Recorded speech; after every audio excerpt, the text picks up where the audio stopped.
Graças e paz, igreja. Amém. Hoje a gente vai falar de uma palavrinha um pouco chatinha, uma palavra que é muito importante, e o sincretismo. A gente vai falar hoje do sincretismo religioso. Primeiro eu vou começar falando aqui do nosso inimigo, que é Satanás. Dentro da igreja a gente tem uma visão dualista, extremista desse inimigo. As pessoas são extremistas ao ponto de pensar que o diabo ele tem superpoderes. Ou então tem as pessoas que acham que ele não tem poder nenhum, que já venceu. Né? De um lado tá aquelas pessoas que acreditam e que tem medo. De outra acho que não precisa. Do outro lado tem as pessoas que acham que não precisam lutar, porque o inimigo já é vencido, Deus venceu o inimigo na cruz e nossa guerra acabou. Mas a gente não é assim. A gente tem que criar um ponto de equilíbrio entre essas duas partes, né? Esses dois pontos que a gente tem que criar um equilíbrio. E eu queria ler aqui com os irmãos Provérbios 4, versículo 7. A sabedoria é a coisa principal. Adquire, pois, a sabedoria, entrega tudo o que possuis na aquisição de entendimento. Ele carregou a nossa cruz. Isso aí, na aquisição de entendimento. Então a palavra ela nos ensina que nós temos que ter sabedoria, né? Que nós temos que buscar essa sabedoria. Não adianta a gente entender de outras coisas, mas não ter a sabedoria cristã, a sabedoria do que Deus ensinou, do que está na palavra dele, né? A gente tem que se guiar sempre pela palavra, para que não venha entrar ventos estranhos na igreja, venha entrar coisas diferentes dentro da igreja. A gente precisa de sabedoria todo o tempo. Ler algum livro, escutar alguma palavra, sempre tiver um tempo livre, alguma coisa assim, que é muito importante. E em Oséias 4, versículo 6, Deus nos dá uma dessas respostas. Se alguém puder abrir Oséias 4, versículo 6, Deus dá uma resposta sobre o porquê da sabedoria, o porquê de buscar essa sabedoria. O que isso vai influenciar pra gente? Medo dos romanos. Pode ir. Medo do povo, ou até mesmo medo da dor. Mas Deus, em sua soberania e graça, escolheu Simão. E hoje Ele continua a escolher. Amém? Então, em Oséias 4, versículo 6, Deus está falando sobre o conhecimento, que o povo dele pereceu por falta de conhecimento. Né? O povo perece por falta de conhecimento. Ele escolheu a mim. Deus não fala que o povo dele pereceu por falta de unção. Está perecendo, né? Por falta de unidade. Deus não fala que o povo dele estava perecendo por falta de amor entre os irmãos, falta de amor às vidas. A gente está perecendo por falta de conhecimento. Não ter conhecimento da palavra que está tão fácil hoje em dia, né, pra gente. Tudo isso através da cruz. Hoje a gente vai trilhar o primeiro livro, que é o livro de Josué. Se alguém puder abrir o livro de Josué no capítulo 1, versículo 9. Volte para o dia da crucificação do Senhor. Isso. Josué 1, 9. Veja-o e escute.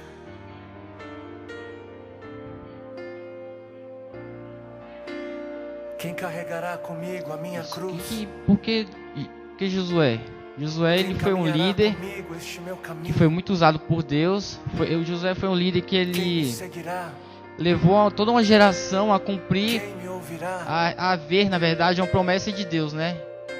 O Josué ele foi uma pessoa que tem as características de um líder. Que características são essas?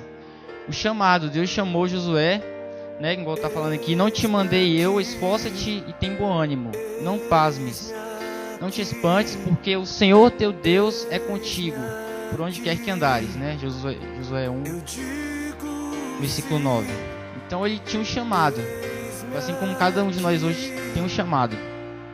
Deus, ele trabalha, o tempo dele é diferente do nosso, né? A gente sempre escuta falar isso na igreja. Deus tem o tempo, nós temos o tempo Cronos, Deus tem o tempo Kairos, né? Então, o Kairos de Deus é diferente. Para que as coisas venham a ser realizadas em nossas vidas, o Kairos de Deus tem que estar alinhado com o tempo Cronos da gente. que é o tempo cronológico que a gente vive, né? Então, hoje nós estamos aqui porque é o tempo de Deus, porque Ele alinhou, e quem está aqui é porque tinha que estar aqui hoje. As pessoas talvez tentaram vir hoje e não conseguiram, por N motivos, mas a gente está no tempo de Deus, né? E o punho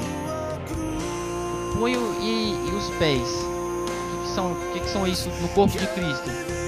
São as principais armas que você tem contra o inimigo. Deus ele fala que você vai pisar o inimigo, a serpente, com seus pés, né?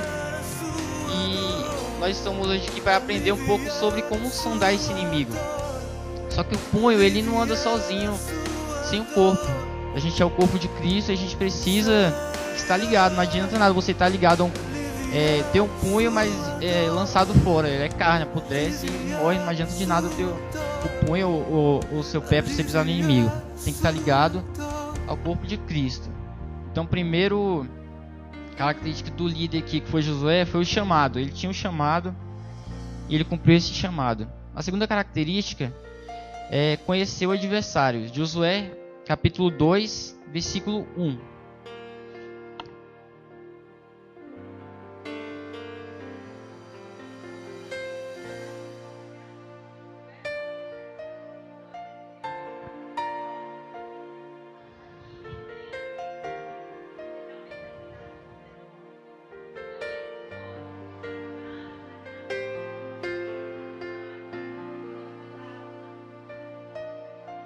É, 2 versículo 1. Então nós estamos vendo que Josué enviou seus espias para ver a terra, né? Ver o que estava acontecendo, para sondar o inimigo, para ver como é que o inimigo agia, quais eram as armas que o inimigo tinha. Moisés, um pouco mais atrás, também fez isso, enviou os espias lá para sondar o inimigo. Um exemplo recente a gente teve agora com a guerra no Iraque, né? Mais recente do que isso, que foi os Estados Unidos, mesmo sendo um país já detonado, eles mesmo assim enviaram os espias dele, fizeram sondas, fizeram estudos e tudo mais, e não foram entrar de cabeça lá sem saber onde é que eles estavam entrando, né? Tem esses pugilistas, eles estudam, esse pessoal de luta livre, eles sabem ele já entra lá sabendo o que o inimigo dele vai fazer, qual é o ponto fraco, e raramente eles são surpreendidos. De repente, se o inimigo dele tem um golpe novo, ele não sabe, ele pode perder a luta por causa disso, porque não conheceu o inimigo a ponto de saber o que ele poderia fazer na luta. E esse conhecimento, né, esse conhecimento do inimigo, ele é nulo se não tiver o conhecimento maior, que é o conhecimento do céu, o conhecimento de Deus. Eu lembro que, quando eu era moleque, eu assistia muito Jaspion. E aí, só eu que assistia Jaspion, não tinha nenhum amigo, não tinha nada, também não tinha irmão, né? Jaspion era tipo o Power Ranger de hoje, só que acho que era melhor um pouquinho. Era muito melhor, né? Então era uma coisa mais de... Só que eu não tinha amigo, não tinha irmão. E eu era louco por Jaspion, tinha um bonequinho do Jaspion e tudo mais. E assistia, e quando acaba o episódio eu ia treinar os golpes lá do Jaspion. Fazia tudo igual o Jaspion. Quem sofria era minha irmã, né? Coitada, que era o saco de pancada de treinamento do Jaspion, minha mãe conta. Aí eu era louco pelo Jaspion, sabia tudo do Ícaro, que era o ator que fazia o Jaspion. Só que imagine se eu encontro esse cara na rua. Se eu encontrasse, mesmo sendo o maior fã, encontrasse o Ícaro na rua, que era o ator do Jaspion. Eu tinha que ser apresentado a ele, né? Porque ele não ia me conhecer. Mesmo eu sabendo tudo sobre o cara e tudo mais, ele não ia me conhecer. Eu não tinha intimidade com ele. E a gente, pra gente lutar, pra gente entrar em uma guerra contra os nossos inimigos, a gente precisa ter intimidade com Deus. Não é à toa que a gente está aqui no Ministério Fluir do Rio. Uma igreja de intimidade. Que é muito importante. A gente precisa ter intimidade, não adianta nada. Todo o nosso conhecimento se a gente não tiver intimidade. Então a gente vai agora entrar aqui no nosso tema, que é conhecendo o inimigo, né? Sincretismo. Vai pegar bem forte esse ponto do sincretismo. Hoje, nos dias de hoje, com tanta tecnologia, o pessoal indo para a Lua, indo para todo lugar do espaço, conhecendo várias coisas, o invento da internet e tudo mais, será que ainda há espaço para o diabo no dia de hoje? Né? Com certeza há. Há espaço para o dia de hoje. Hoje tem gente que acredita na quiromancia, tem esse pessoal, os cartomantes e tudo mais. Tem gente que acredita em gnomo. Né? Ainda hoje tem gente que acredita em gnomo. Complicado. Há muito espaço para o inimigo em todas as esferas. Né? E todas as culturas, todas as religiões, elas acreditam que existe, sempre acreditaram que existe um ser maligno, que existe um mal, né? Melhor dizendo, existe um mal. Existe um lado mal de alguma coisa. Sempre foi assim, desde o princípio. E o diabo, ele sempre teve vários nomes. Ele sempre passou na história com vários nomes. Para os muçulmanos, ele é o Ibris, sempre com denotação diferente. Uma conotação diferente do diabo, mas sempre aquele ser mal. Para os egípcios era o Sete. Para o satanista é o Lúcifer, né? O famoso Lúcifer. No Brasil ele tem muitos nomes, né? O Brasil acho que é o lugar que tem mais nome. Diabo, chifrudo, rabudo, cão, niciquidia, carpiroto. Acho que o nome do Brasil é o que ele tem mais, todo tipo de nome é o diabo. Mas e o que ele faz? Isso não era o objetivo do diabo, ser conhecido. É tanto que o pessoal sempre soube que existe alguma coisa mal, mas ninguém nunca chamou isso de diabo, de demônio. E o que ele fez? Sincretismo religioso. O que é? É a fusão de diferentes cultos ou doutrinas religiosas, com a reinterpretação de seus elementos. É como se você pegasse um monte de ingrediente e fizesse um bolo. Né? Só que não é bom comer esse bolo não, porque deve ser meio ruim. O bolo do sincretismo deve ser muito legal não. Mas é isso, é como se você pegasse uma coisa daqui, outra dali e tal, fizesse um bolo e tá pronto ali o bolo. E Deus ele proibiu isso, né? No Velho Testamento. Deus ele pegou muito firme isso. Se alguém puder abrir vossas Bíblias em Êxodo 20, versículo 4. Pode ler, quem conseguir abrir já pode ler.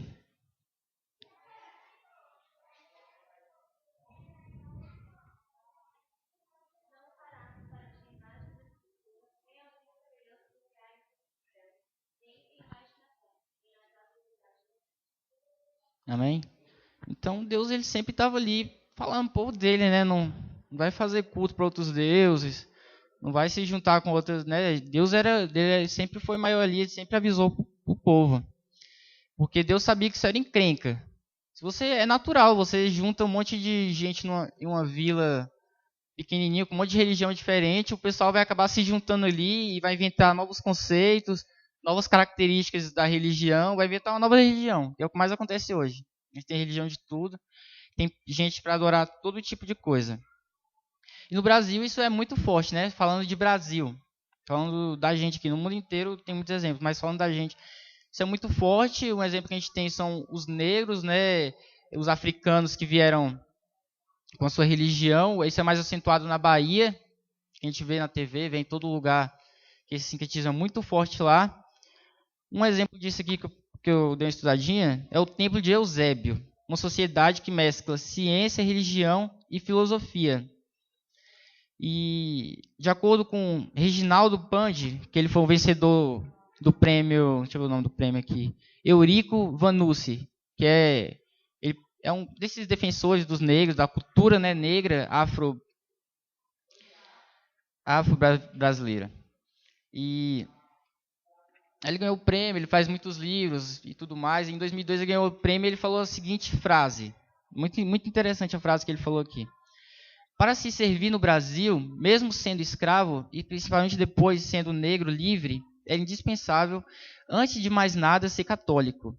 Por isso, os negros no Brasil, que cultuavam as religiões africanas dos orixás, se diziam católicos e se comportavam como tais. Além dos rituais dos seus ancestrais, frequentavam também os ritos católicos. Continuaram sendo e se dizendo católico mesmo depois do advento da República, quando o catolicismo perdeu a condição de religião oficial. Os antropólogos eles dizem que os santos e os orixás eles meio que se mesclaram para ficar mais fácil a adoração por parte desse pessoal que veio, né, com esse sincretismo. É claro que teve muitas outras religiões, muitas outras influências, como da Índia, de outros lugares do mundo que vieram para o Brasil, né? Que isso é bem forte, esse sincretismo. Mas aí os negros, esse pessoal africano que veio com essa religião da Umbanda e tudo mais, eles acentuaram bem isso com as crenças em... Ele pegava o santo, já que ele não podia adorar, ele tinha um santo lá, e ele, por trás daquele santo, ele encarnava a entidade dele, né? Que era o santo dele lá da Umbanda.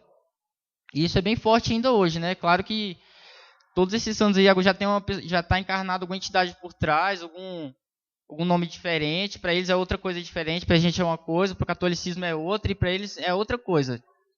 Então esse é um exemplo bem claro de sincretismo. Deus sabia que era encrenca, e por isso sempre está lá avisando o povo dele. Não vamos juntar contra os deuses. Ele está lá avisando. Satanás ele nunca quis mostrar os chifres, né? A grande estratégia de Satanás era passar pela história despercebido.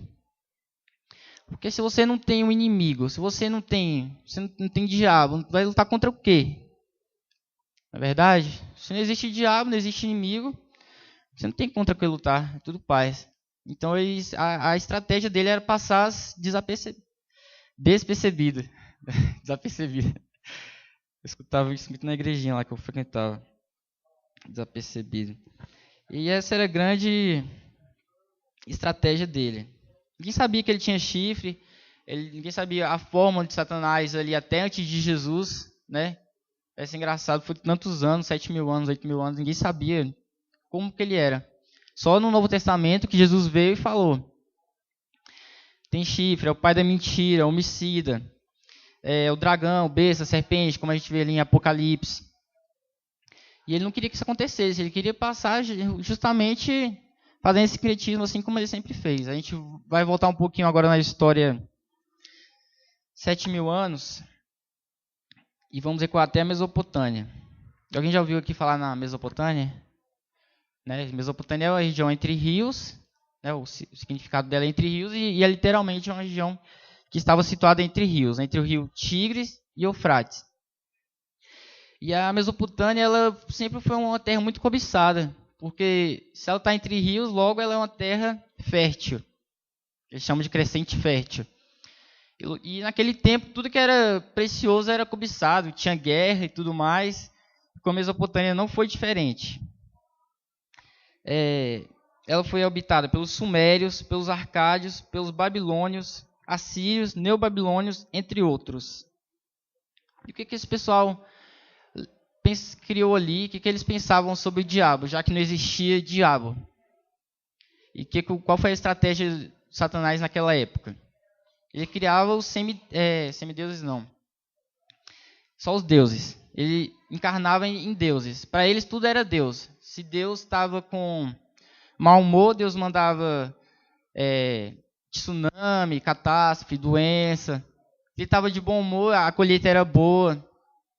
Tudo dava certo. Então, já que eles não tinham nenhum conhecimento, eles resolveram treinar sacerdotes. Eles treinavam o sacerdote acalmava a ira daqueles deuses, isso 7.000 anos antes de Cristo. Acalmava a ira dos deuses e estava tudo bem. Tem o Deus que é o Deus um Deus em forma de serpente. Eu não sei o nome desse Deus que ele, naquela época, ele matava as crianças. Para eles, né? Para eles, esse Deus matava as crianças. Só que a gente tem que ver também que naquela época a mortalidade infantil era muito grande. Então logo, mas para tudo era Deus. Tudo tinha um Deus, tinha um Deus soberano, claro, entre todos eles. E é isso. Primeiro foram os sumérios, inventaram esses deuses. Depois vieram os babilônios. Os sumérios, na verdade, eles entraram ali 4.000 anos antes de Cristo. E são responsáveis pelas primeiras cidades urbanas. A cidade de Ur, que é muito famosa na Bíblia, a cidade de Ur, está em Gênesis 11:31. Se alguém puder abrir agora Gênesis 11:31, porque eu não tenho aqui mais fácil.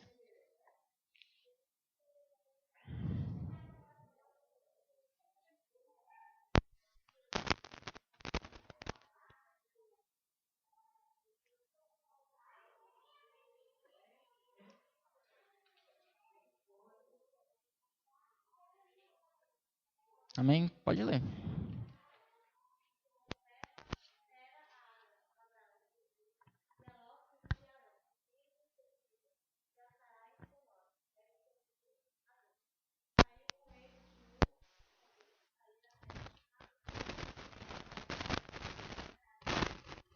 Então a gente vê que mudaram um pouco de lugar, né? O rei da época, o Jeú, ele não foi muito firme em combater o sincretismo, esses deuses pagãos, e acabou que Ufa acabou sendo a província da Síria. E agora o rei ele assume um papel divino. Agora, além de rei, ele é sacerdote. Né? A gente viu, o primeiro passo foram os deuses, para eles tudo era Deus. Né? Agora o rei deles assume o papel divino. Ele é rei e sacerdote. E nisso, é sincretismo. O diabo ele aprendeu uma coisa muito interessante com isso, que se você juntar religião e política, você consegue conquistar as massas.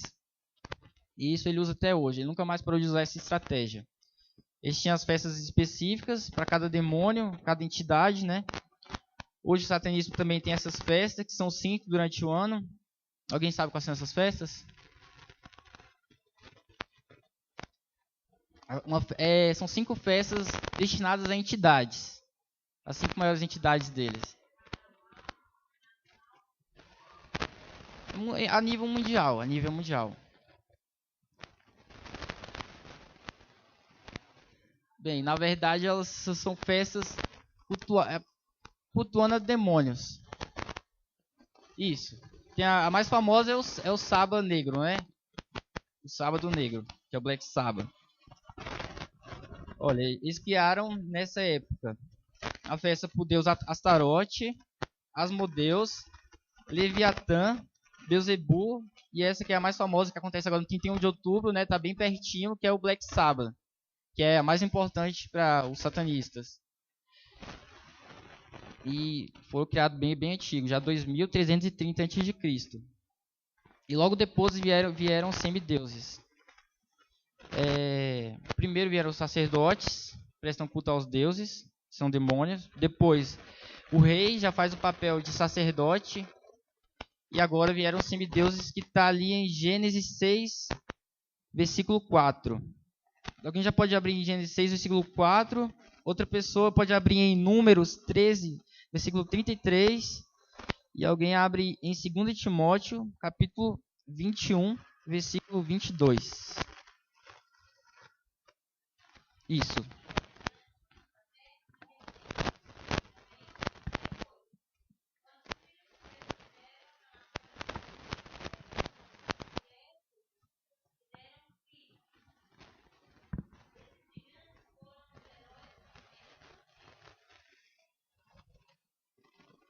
Números 13, versículo 33.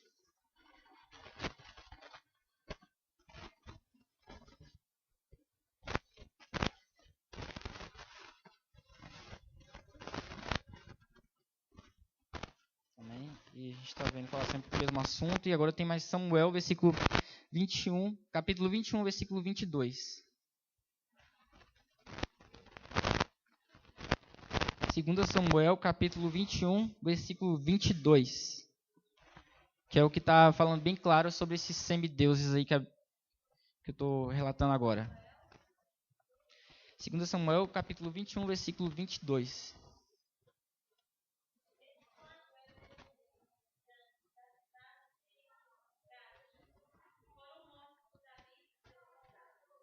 Amém? Então a gente tem a história ali de Davi também, né? Com um gigante. Esses eram semideuses. Se foi, já está explicado ali em Gênesis, né? Que foi a junção de demônios com os humanos e que se tornaram semideuses. E são esses 3 pontos principais. Sacerdotes prestavam culto a deuses. Agora o rei é o sacerdote e rei. E na época dos arcádios começaram os semideuses. Já está bem antigo, está ali em Gênesis, a gente ouve falar nisso. Os babilônios, os arcádios, os sumérios, em todas essas épocas era o mesmo Satanás, ele só mudou o nome. Era a mesma coisa, só mudou o nome, só criou estratégias diferentes. E tinha um deus nessa época que era o deus Ista. Né? Esse deus Istas, até hoje tem gente que adora esse deus Istas. Eu estava estudando e eles acreditam na profecia que esse deus Ista é como se fosse um comandante que vai vir na nave para buscar todo mundo. Vai ser o arrebatamento Ista. Né? Tem gente que acreditando em tudo quanto é coisa. E foi muito forte isso. Havia o Deus Supremo, que era pai de todos os deuses e criador de todas as coisas, que era o Marduk. Né? Satanás ele é pretensioso pacas. Ele era o pai de tudo, era o pai de todos os deuses, era o chefão. Era o Baal, era o Marduk, era o Enlil dos Sumérios e mais tarde era o deus Assur, que era o deus da Síria. O Deus Supremo da Síria. Então você nota que Satanás ele passeou pela história com esse sincretismo. Ele foi passeando, moldando tudo a maneira dele, colocando os nomes diferentes, mesmo sendo a mesma coisa. A gente acha que é uma coisa diferente, mas mesmo sendo a mesma coisa, ele foi só moldando e mudou só o nome. E sempre tinha uma boa imagem. Nunca era um chifrudo, nunca era um diabão. Mesmo sendo os deuses maus, nunca era esse tipo de coisa não. Porque ele sabia que não precisava disso. Ia ser muito mais fácil para ele dessa maneira, agir dessa maneira. A expansão da Síria foi tão grande que chegou ao Mediterrâneo, onde todos os povos tinham que pagar tributo, inclusive o rei de Israel, Jeú. O sincretismo toma conta de Israel. Isso acontece quando o diabo tem uma legalidade. Isso acontece na igreja hoje em dia. O sincretismo é uma forma muito sutil e fácil de entrar dentro da igreja. Né? Hoje, nos dias de hoje, a gente vê várias histórias desse sincretismo dentro das igrejas, através de, talvez, músicas, através de melodias. O pessoal pega uma melodia mundana, totalmente mundana, que todo mundo conhece, e coloca uma letra cristã. E o mal, ele não é diferente. Ele está entrando ali na igreja, no meio cristão, de uma maneira muito sutil. Um satanista... Esse é o pseudo-satanista. Há tempos atrás, em 1996, ele infiltrou na igreja e colocou uma escuta na sala pastoral. Né? Foi lá na sala do pastor, conversar com o pastor, colocou uma escuta embaixo da mesa para saber o que o pastor falava. Ele escutava o que o pastor falava e passava isso para a igreja, distorcendo. O pastor falou isso de você e tal. Ele fazia isso. E depois que ele terminou de fazer isso tudo, causou esse mal, ele mandou uma carta para a igreja. Olha o que ele diz na carta. Meu nome é Edson Mota. Fui recebido nessa igreja no dia 22 de setembro de 1996. Estive conversando com o Senhor por várias vezes. Ele falando para o pastor. E em seu gabinete. No dia 18 de junho, quando cheguei a Brasília, isso aconteceu em Brasília. 13 de agosto, quando o Senhor me deu a ficha para ser preenchida, disse ao Senhor na ocasião que estava vindo de Recife, que queria uma nova chance de reiniciar minha vida, já que tive alguns problemas lá, mas queria poder confiar em algum líder evangélico. O Senhor me aceitou como membro sem questionar muita coisa, apenas pediu que eu providenciasse junto à secretária Eliane, pedido de carta de transferência, né, que é aquela carta que as pessoas, quando saem da igreja, pedem uma carta para o pastor e levam para outra igreja lá, para se apresentar. O Senhor não imaginava na época quem o Senhor estava recebendo como seu membro. Assim como vocês têm missionários, outras igrejas também têm. Assim como vocês evangélicos treinam esses missionários para a obra, nós também treinamos nossos que o Senhor não imagina que foi e quem seria esse missionário. Sou Edson Mota, missionário de Satanás. Pertenço à igreja aqui no Brasil, conhecida como a Igreja do Diabo. Alguém já ouviu falar nessa igreja? Há um tempo atrás, acho que eu tinha uns 13 anos, eu vi a reportagem no SBT Repórter, até trazer, mas a gente estava sem data show, eu não conseguia tempo. E tem a reportagem, fizeram só um especial sobre a Igreja do Diabo. E aí ele escreveu essa carta, falou que era da igreja, falou que era missionário. A carta tem umas 4 páginas. Falou como foi fácil entrar na igreja, como ele pegou os vacilos dos pastores. No final da carta ele diz assim: não se preocupem, nossa missão aqui acabou. Quando vocês receberem essa carta, estarei sendo aceito numa igreja no Rio de Janeiro. Aguardem, vocês saberão o grande estrago que fiz aí. Sabem onde eu morava? Em frente à igreja. observava tudo o que acontecia lá. Vamos, saiu correndo, investigue, vocês são tolos.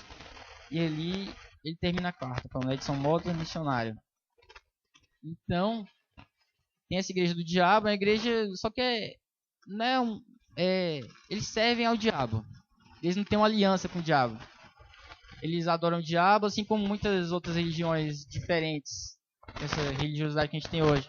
Adora o diabo, é um braço, né? O diabo, ele imita tudo em Cristo, ele não tem poder de criar nada, mas ele consegue imitar, consegue pegar uma coisa e transformar em outra, ele só não pode criar. E essas pessoas, como a gente viu, eles serviam ao inimigo. Só que os verdadeiros satanistas não são essas pessoas. Os verdadeiros satanistas, a gente tem que abrir o olho, que hoje as coisas são muito diferentes. Igual eu estava falando ali naquele culto, acho que no culto dos jovens que eu preguei, que eu falei sobre o CD da Xuxa lá, que eles rodavam ao contrário. Né? No tempo desse estava virando modinha. Todo mundo já rodava o CD ao contrário, já para saber o que tinha, porque é uma coisa que já ficou banal, já falava alguma coisa diferente. Às vezes a pessoa nem queria que falasse, mas acabava falando alguma coisa diferente. Ou então o inimigo ele agia de verdade, assim, como eu já escutei trechos inteiros de música da Xuxa, de outros cantores famosos falando coisas de torcidas quando você rodava o CD ao contrário, mas hoje é diferente. Hoje o inimigo ele é muito esperto. Ele não é burro. É tanto que ele enganou os anjos, né? Não é à toa que ele é tão inteligente. E hoje ele anda por várias maneiras diferentes. A gente vê aqui em Atos 20, versículo 29, não precisa abrir não, eu vou ler esses dois versículos aqui. Atos 20, 29. Porque eu sei isto, que depois da minha partida estarão no meio de vós lobos cruéis, que não pouparão ao rebanho. Em Mateus 7, versículo 15, diz, acautelai-vos, porém, dos falsos profetas, que vêm até vós com roupas de ovelhas, mas interiormente são lobos devoradores. Então a gente vê aqui que Deus também ele alerta, assim como ele alerta para a gente ter conhecimento, Deus alerta que o inimigo ele vem de uma maneira bem diferente que a gente não sabe. Se você souber que aquele cara é o satanista, se ele demonstrar alguma coisa, pode ter certeza que ele não é. Os verdadeiros seguidores do inimigo, aqueles que têm aliança com ele, que vêm para destruir, se ele demonstrar de alguma maneira que ele é, porque com certeza ele não é. Porque eles não demonstram, eles pregam, eles oram, eles falam línguas estranhas, você não sabe. Você tem que ter o Espírito Santo. Só com o Espírito Santo, igual eu falei, que é o maior ensinamento, o maior conhecimento que você tem que ter do Espírito Santo e de Deus para discernir alguma coisa. Antes de tudo, você tem que discernir. E se você não tiver, você realmente é enganado. 1 Timóteo, capítulo 1, versículo 1 e 2, diz assim: mas o Espírito expressamente diz que nos últimos dias, nos últimos tempos, apostatarão alguns da fé, dando ouvido a espíritos enganadores e a doutrina de demônios. Versículo 2. Pela hipocrisia dos homens que falam mentiras, tendo cauterizado a sua própria consciência. Né? Então, ele vem para enganar mesmo. Nos últimos dias, ele vem para enganar com tudo. Ele usa todas as formas, todas as maneiras. E nós, como corpo de Cristo, temos que estar bem atentos. É como se fosse você estivesse doente e está com um vírus ali que você não sabe. Você está andando normal, está bem, mas o vírus ali está te correndo por dentro. E quando você vai ver, você já está... Já é o fim para você, você não tem como mais combater aquele vírus, porque já se alastrou e você nem sentiu. Mas ele está ali te fazendo mal. Mesmo assim é o diabo. Ele vai... Alguém pode abrir a Bíblia em Marcos, capítulo 3, 22 e 23? Versículo 22 e 23. Marcos, capítulo 3, versículo 22 a 23.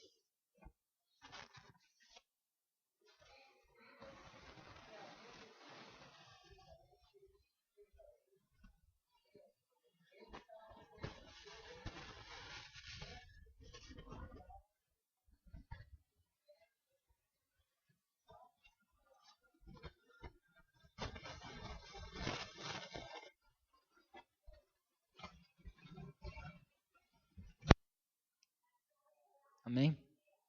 Então ele vai Deus ali, ele tinha um conhecimento. Ele tinha um conhecimento do Espírito Santo e ele soube o que estava acontecendo ali. Né?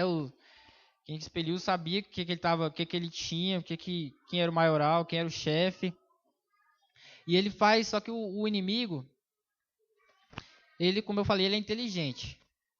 As pessoas com a visão dualista extremista dela acham que o inimigo é burro, que ele já está debaixo dos nossos pés, que a gente não precisa mais lutar, que ele é um vencido, um derrotado. É claro, mas a gente precisa lutar. A gente precisa ser consciente, porque senão a gente vai perder a guerra para um inimigo que já perdeu a guerra. Né? É como se fosse assim. Ele vem com o engano dele e é como eu falei, você não vai saber que é ele.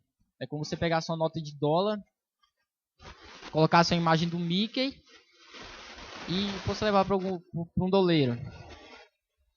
Ele vai falar, ué, essa nota aqui eu tenho em casa, eu jogo banco imobiliário, a nova versão Mickey, eu tenho essa aqui do Mickey lá em casa. Com certeza ele ia sacar logo. Agora, se você falsifica uma nota de maneira que o próprio doleiro ele fica em dúvida, aí sim esse é o grande exemplo das artes do inimigo. Ele falsifica ao ponto de que o próprio santo, o próprio pessoal que está na igreja orando todos os dias, ele fica em dúvida. Ele acha que está certo, que não tem nada a ver. Você tem ali duas caixas, uma caixa de som, acho que já falei isso um tempo desses. De um lado e outro do outro, e uma está causando interferência. Pode ser a caixa pequena, pode ser a caixa grande, mas se uma delas tiver sem energia, não vai funcionar. Pode ser a caixa mais bonita, com maior alto-falante, melhor som. Se ele tiver sem energia, ele não funciona. É como se fosse a igreja. Ele não derruba a igreja, ele não acaba com a igreja. Ele vem para matar a igreja, ele mata por dentro. As pessoas vão para a igreja por ir, vão aos cultos como uma religião, tratam a igreja como uma religião. Acontece todo tipo de coisa na igreja, todo tipo de pecado. A igreja está morta. É isso que ele quer, ele não precisa ficar fechando igreja não, porque ele não vai conseguir fechar todas as igrejas. Ele é inteligente, a estratégia dele é matar a igreja. Isso que a gente tem que estar bem atento, ele quer realmente derrubar a igreja. Tem gente orando, eu estava lendo, tem gente orando para a conversão de Satanás. Tem gente orando para tudo, os evangélicos, umas coisas bem absurdas. Qual é aquele exemplo que você deu lá do seu amigo?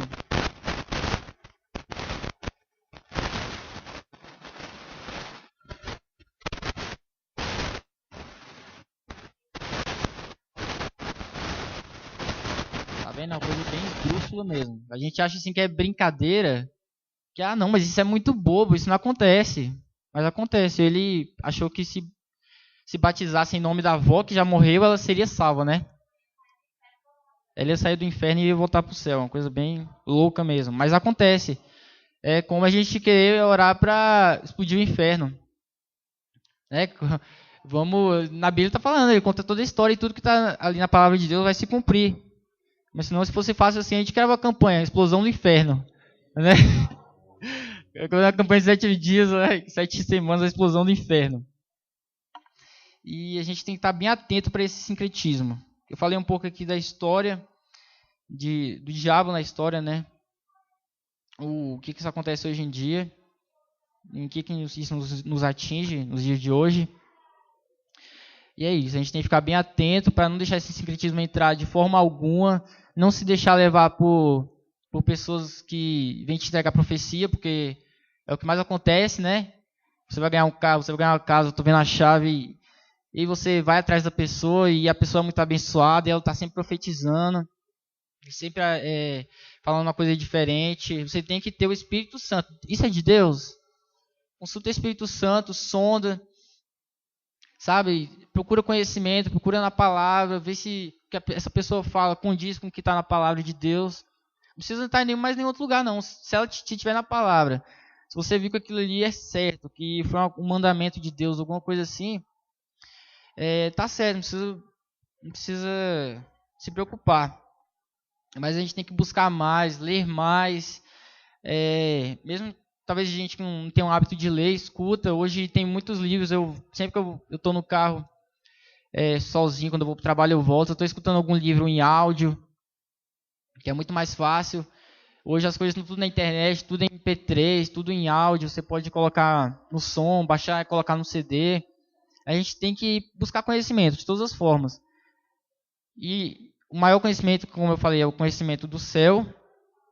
Mas a gente também não deve ser habitolado só em um conhecimento. Você tem que saber o que está acontecendo. Você tem que saber o que está acontecendo no mundo, o que está acontecendo, qual é a nova lei agora que inventaram, o que eles estão fazendo, por que a economia está baixa, por que o Brasil está pobre, tem que saber das coisas para você não pegar alguém, um satanista. Eles são muito inteligentes, para eles os crentes é o pessoal mais burro que tem.